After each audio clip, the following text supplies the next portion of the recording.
Hi,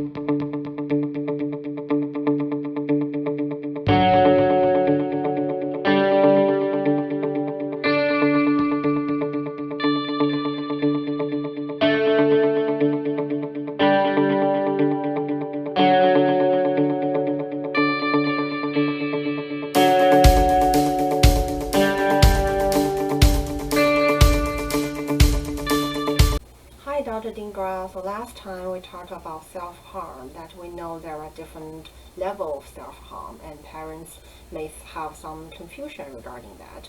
So today we are talking in depth about levels and self-harm and what are the risk factors. Sure. Let's talk about the severity of these behaviors, the thoughts, and what should we do if we discover something like that. Yes, what are the things that parents should be watchful?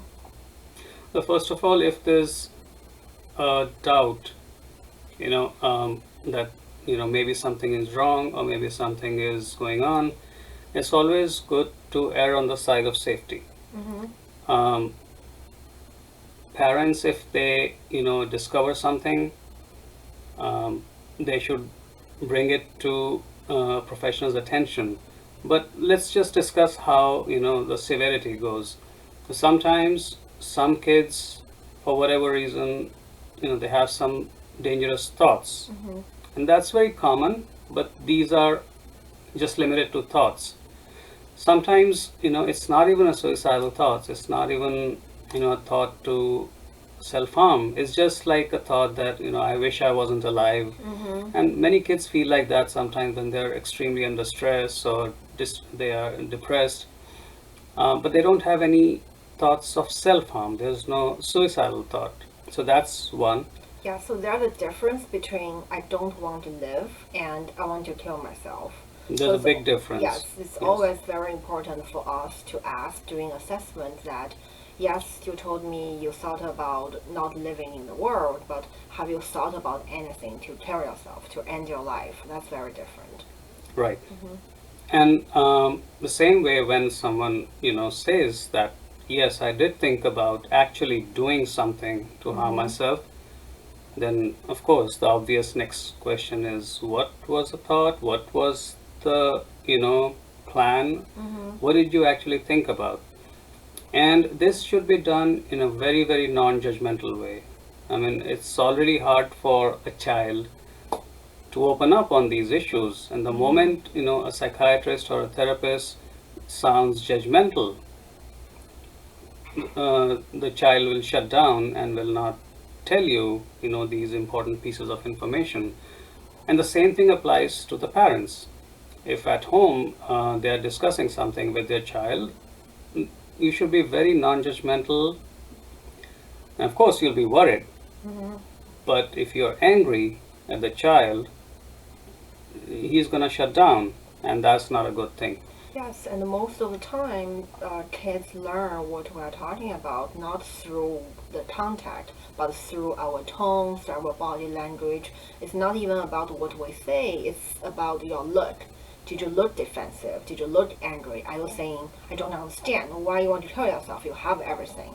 That's very different than, oh, let me know what happened. Right. So once we break that wall and the child opens up, then we have to ask about, like, was it just a fleeting thought, or you actually intend to do something dangerous?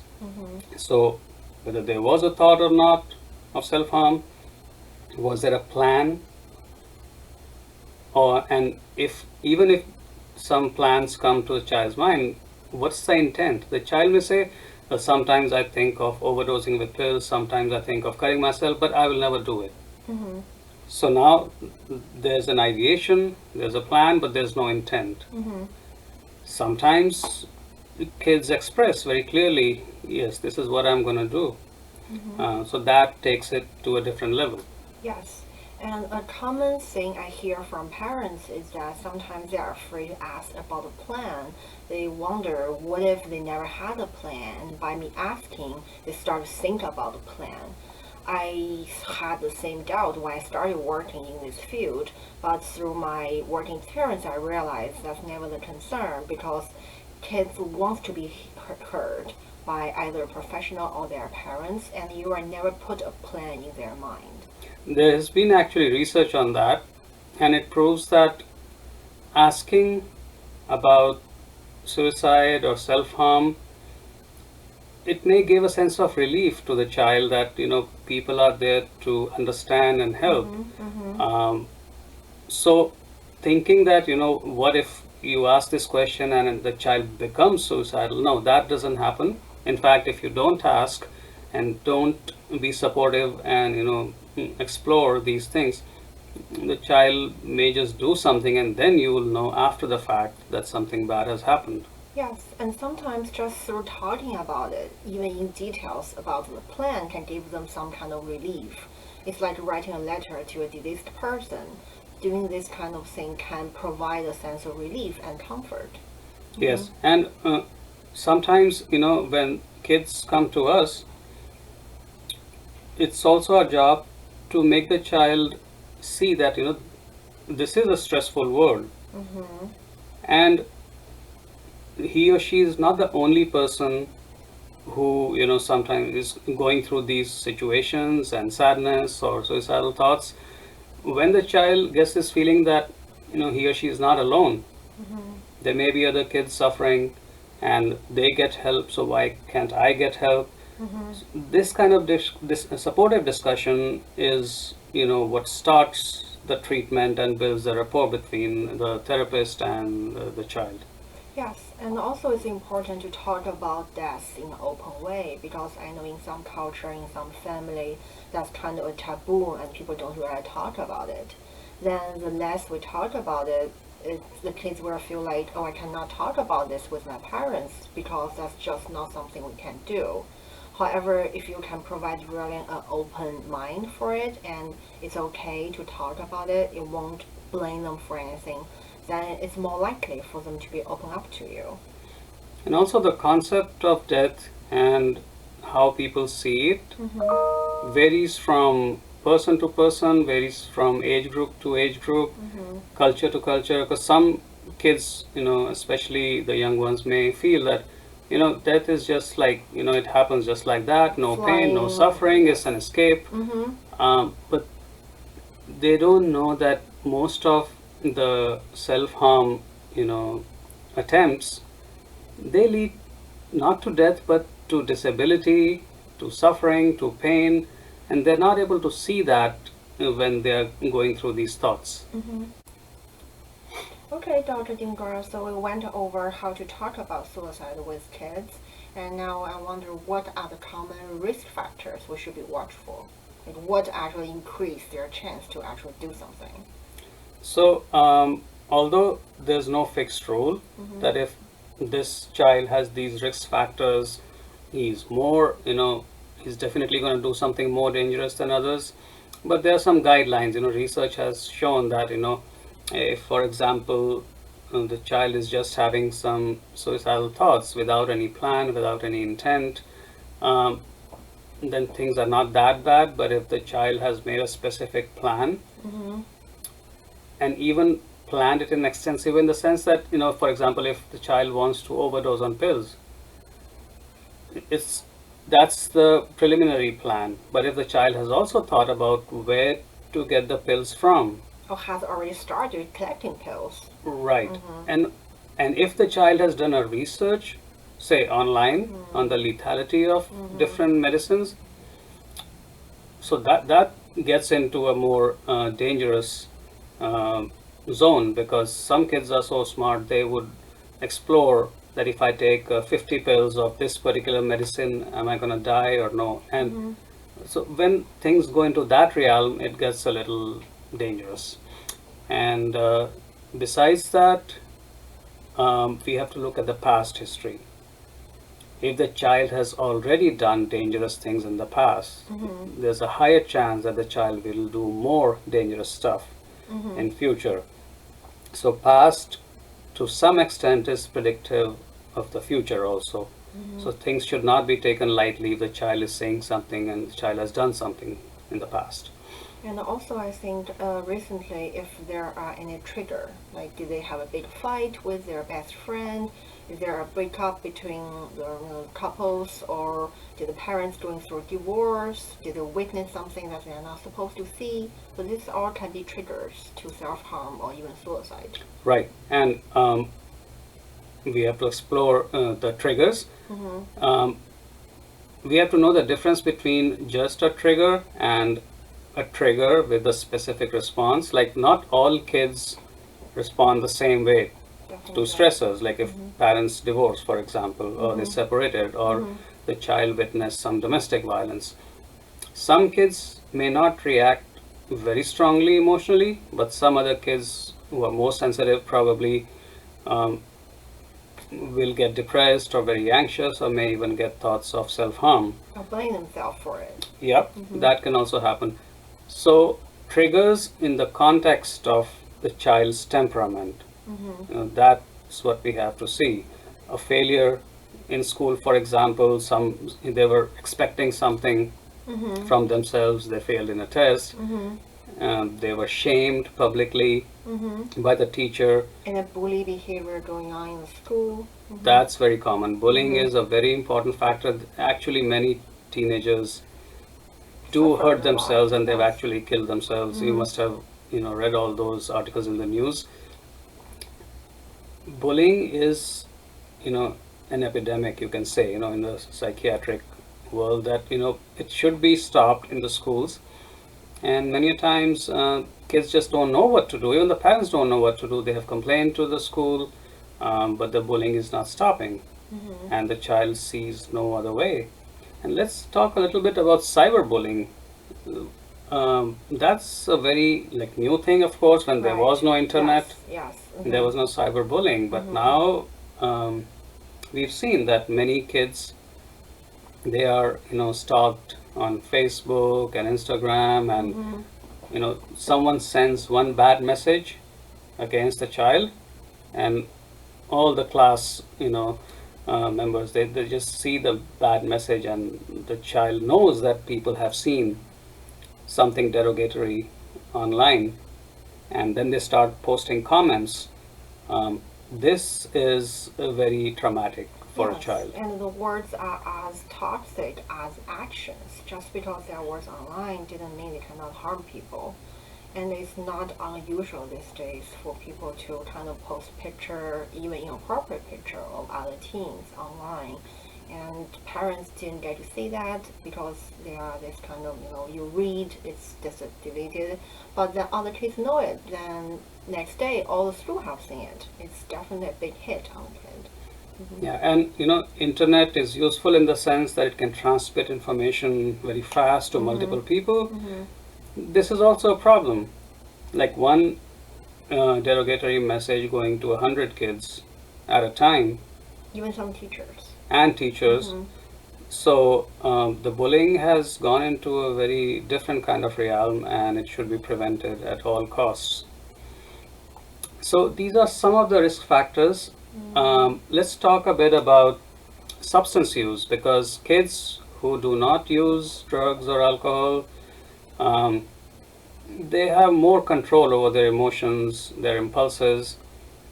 But when a child is using drugs, or gets into the habit of getting alcohol from somewhere, they just lose control over their impulses. Yes, and because they are teenagers, their brain are still in develop. Sometimes they don't even have the proper control to kind of make decision on how much they use compared to adults. It's very common for teenagers to get overdose easily because Right. they didn't know what they're taking and how much they're taking. Right, so they don't know what they're actually taking. Just a couple of days ago, I saw a child. He was given some tablet from another student, and he thought it was a certain chemical, but it was something else. Yes. With one tablet, the child became unconscious. He had to be taken to the emergency room. So now this was not an intentional self-harm, but it happened because chemicals were involved. So he probably wanted to get high, but he ended up in the hospital and was treated. And some of these medicines can, the drugs could be directly dangerous, like they can just harm you. Some of them, just as I said, it can make you lose control over your impulses. So under the intoxicated state, like, child can walk, into the middle of the traffic. Yes, I have a kid actually kind of fell off the train station because after he was taking something, he didn't even know what he was taking. See, so these are the things that, if there's a history of all these things, it just makes the whole situation more dangerous. So these are the risk factors. There are many more, but in brief, we have discussed these. So these are all very valuable information to bring to a psychiatrist or a therapist. Then it increases the chance for us to help your child better and to kind of value on what level of their risks are. Yes, the level of risk also decides the level of treatment. Yes. So let's discuss the various levels of treatment. So if we see a child with these behaviors or these thoughts, in your experience, what different levels of treatment have you recommended, and how do we decide that? So in my practice with clients, we always tell the client and the parent in the first session that we do call 911 here for evaluation, and my deadline is, if you are thinking about suicide right now, you do have a plan, and the plan is current. Then I have to call 911 to send you to ER for evaluation. This is pretty universal for all like outpatient treatment provider, but I think in school they are kind of more cautious regarding that. Yeah, school. See, parents know their child more, of course. So if a child is saying something dangerous to a teacher or a school counselor, that I'm getting thoughts that I don't want to live anymore, maybe the parent would think that this is just a way of expression, but school wouldn't take any chances. School staff may not know your kid that well, so the moment something dangerous comes out of the child's mouth, and the next automatic step is emergency room. But then they have their reasons for that, so don't feel offended if your child was sent to the emergency room. It was just a way of making sure that things are safe. Many kids, when they're sent to the emergency room, they are discharged after an evaluation. But then there could be other scenarios where the doctor may feel in the emergency room that something more is needed. Yeah. So let's discuss a little bit about, if the child is sent to the emergency room, either you take your child to the emergency room or the school sends a child, what to expect in a psychiatric emergency room. Okay. Because we know that most of the time it's not a very pleasant experience, but sometimes parents are very afraid. Some parents are undocumented, so they wonder where my child being taken away, where ACS get involved. And being in a hospital, no one wants to be in a hospital. It's an uncomfortable situation. And ERs, you must have seen, they're crowded, they're noisy, they look very disorganized. But there's a system. When the child is taken to the emergency room, the first thing, of course, is the staff over there will check you and the child for any, dangerous, dangerous objects, like any sharp objects or anything.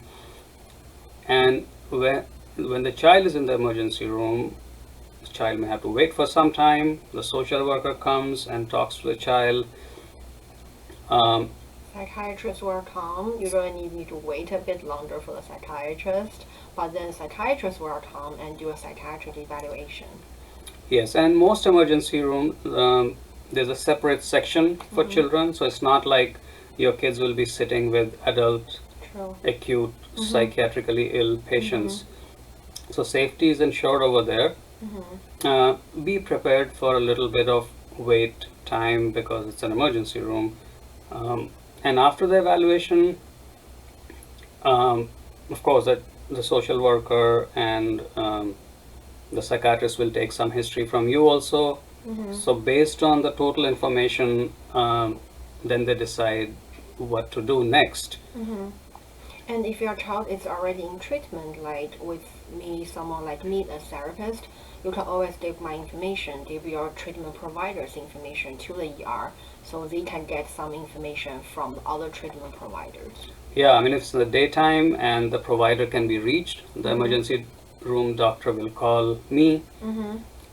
or her, and we can help the emergency room doctor to come to a conclusion or decision. But many a times these things happen after hours or in the middle of the night. Mm-hmm. Then the doctor will take his own decision, and if he's not sure Mm-hmm. what to do, he may just keep the child overnight at least, so that in the morning other people can be contacted and a decision can be taken if the child needs to be admitted in the hospital or can he or she be released. Yes, and even if the child getting released the next day, then at least we have a psychiatrist and medical trained professional to make that decision. So you can bring the decision to the school, then school will feel relieved to take your child back to regular class. Yeah, they will make a plan. It's not like they'll just examine your child and say, oh, the child won't do anything dangerous, just take him home. There will be a plan. If the child has said something or done something dangerous, even if the child doesn't need to be admitted, he or she at least should have a follow-up plan, either coming to Refer us, to us. or if the situation is somewhere in the middle, like the child doesn't need to be admitted, Mm-hmm. but coming once a week also is not enough. The child may need what we call as a partial hospitalization, where the child is referred to a program where the child goes to the program in the morning, stays there till afternoon. He or she gets counseling, family therapy, medications if needed. But the child comes home in the afternoon, so the child Yes. doesn't have to stay in the hospital overnight. So what we are saying is, even when the child goes to the emergency room, there are different level of patient. There are different level of outpatient treatment they can get. There are programs they can go half day for school, half day for treatment. There are programs like us, they can come to us after school, or there are inpatient stay where it's the most secure way for them. Um, Talking about rights of the parents, when it comes to outpatient treatment, of course, parents Wants are to allowed know. to take, Mm-hmm. they want to know, and they have more right to take decisions about the treatment. But in emergency room, safety comes first. So the parent may say, sometimes I've seen parents getting upset in the emergency room, that was my child, you have no right to talk to my child, or keep the child in the emergency room against my permission. Mm-hmm. But in emergency room, rights are limited, especially if there are safety issues. Child safety is more important. Once safety has been established, then of course you can take your child home. But it's stressful for the parents, so I don't blame them either. Their child is sitting in the emergency room and Crying, wanting to go home, wants what's best for their right. children. I mean, many times parents are allowed to be with the child for some time so the child doesn't feel completely isolated. But once safety is ensured, then the next step will be discussed in detail with you, and of course your permission, your consent will be taken. Okay. The last thing that we want to discuss briefly before we go, how does a doctor decide that the child needs to get admitted? So if the doctor and the social worker in the emergency room feel that if this child is released, then there's an imminent risk that the child may do something dangerous, they may not let the child go. And again, I've seen parents getting upset, why you're not releasing my child? At that That's time, for their safety. yeah, Yeah. it's for the child's safety. The child is sent to a pediatric psychiatric unit. There are nurses over there. In the unit, the nurses make sure that there are no sharp objects, there are no other dangerous things the child has access to. Some kids who are really behaving dangerously, they get one-on-one observation from the nurse. Doctors see them and then they decide if medicine is needed.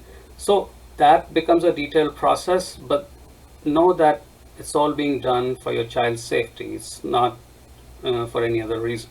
Yes, and we really want to give the child back to the parents when it's safe. And both of us, I think every therapist, psychiatrist, and a worker at a hospital, we are mandated child abuse reporter as well. So if we see any concern, we will have reported.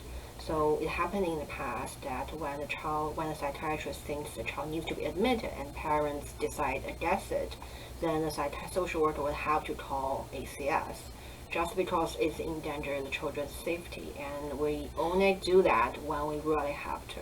Yeah, just for an example, if the child is not doing or saying anything dangerous, we feel that yes, the child may benefit from medication, but the parent refuses it. Mm-hmm. That's not medical neglect, that's a parent's choice. Yes. But if the child needs hospitalization for safety and the parent says no, that becomes a medical neglect situation, and that's when we may have to go against the parents' wishes. Or suppose we have suggested to the parent that this kid needs to be in the hospital and the child is just taken away from there by the parents, so that's medical neglect. Then ACS needs to be involved. ACS is Association for Children's Services. Yes, thank you for clarifying that. Yeah, and I mean, I don't want parents to feel threatened with this whole scenario. The whole purpose of the series is to give you information. Mm-hmm. And I think we all have the same purpose. We want the best for the child, and that's our only purpose. Yeah, sometimes things will be stressful, there'll be questions. Mm-hmm. So that's the whole purpose here. We are discussing this to give you more information about what's happening in real world. Yes, and as social workers, we are always here to, provide information. If you have any question, just ask your therapist, ask the social worker in the hospital, and I think most of them are very happy to give you all the information you need. Right. If you have any questions, any comments, you could either email to us. The email address will be in the link. And also you could, comment on the post and give suggestions, because your suggestions will help us guide, what other episodes to make and what other topics to discuss. Thank you for watching, and please feel free to share this with anyone you think might be beneficial from it. All right. See you in a few days. Bye. Thank you. Bye.